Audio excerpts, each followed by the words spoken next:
I'm one of those ones that actually enjoys the point-and-click, hidden picture style of games, and there's a brand new one called Grim Legends: The Forsaken Bride, now out on the PlayStation 4. But is this game like a fairy tale come to life, or is it more like a curse that can't be broken?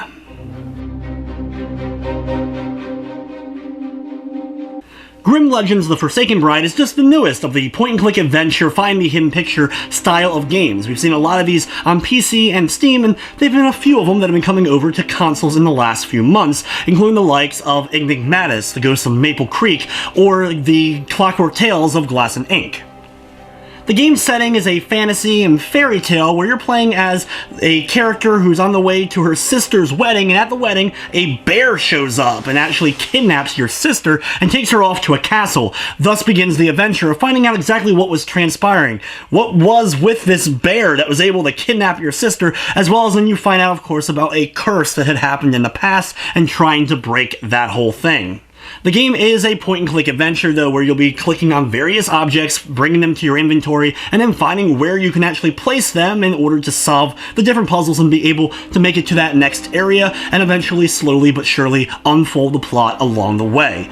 The locations and pictures are all well done, and I really did enjoy the soundtrack in particular with this one. I thought it fit the mood very well, and was actually really enjoyable to listen to.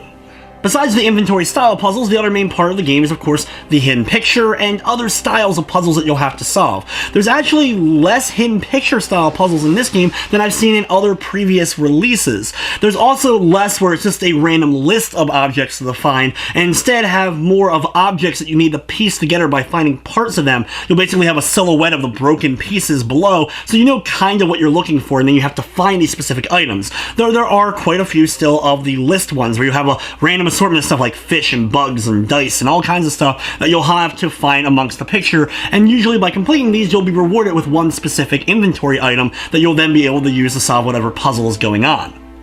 If you're not a big fan, though, of the hidden picture style of puzzles, though, there's also the domino style of puzzles. Here, instead of doing a hidden picture, you can hit down on the D-pad to go to the domino puzzle and solve this instead of trying to find all the objects in the hidden picture, though I actually prefer the hidden picture puzzles.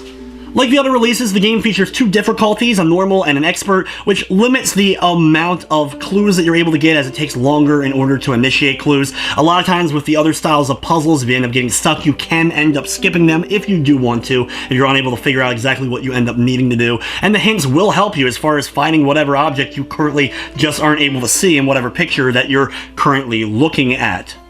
There's also, of course, the extra scenario once you complete the main story, which provides a little bit of extra content, much shorter than the main game, but still that bonus is included here. Cutscenes and story in the game are told rather well. In fact, the cutscenes I think are a little bit more impressive than some of the previous games of this same genre from this developer in the past, with a little bit more realism to everything as far as the motions of the characters and a little bit more life put into things than I've seen in previous releases. From the technical side of things, everything ran smoothly. I didn't run into any major glitching or crashing like I did with Enigmatis, so that's a big improvement with this release for sure. Grim Legends: The Forsaken Bride is available on PS4 for $9.99. It features a full trophy list, including a platinum, and if you're familiar with these hidden picture style games, this one is very similar to those as far as the list is concerned, and is a very, very easy platinum in order to get. Though this one is one of those ones that will require multiple playthroughs, as you'll have to complete it once doing all the hidden pictures, and again doing all the domino style of puzzles. Overall, if you're a fan of this kind of genre, then you're definitely going to like this game, and if you're someone who doesn't like these kind of games, well, you're just not going to enjoy it. Though I will say the puzzles included in this one were more enjoyable than some of the ones I played in previous games, and I think the storytelling and all was a little bit better here as well, though of course it's nothing spectacular.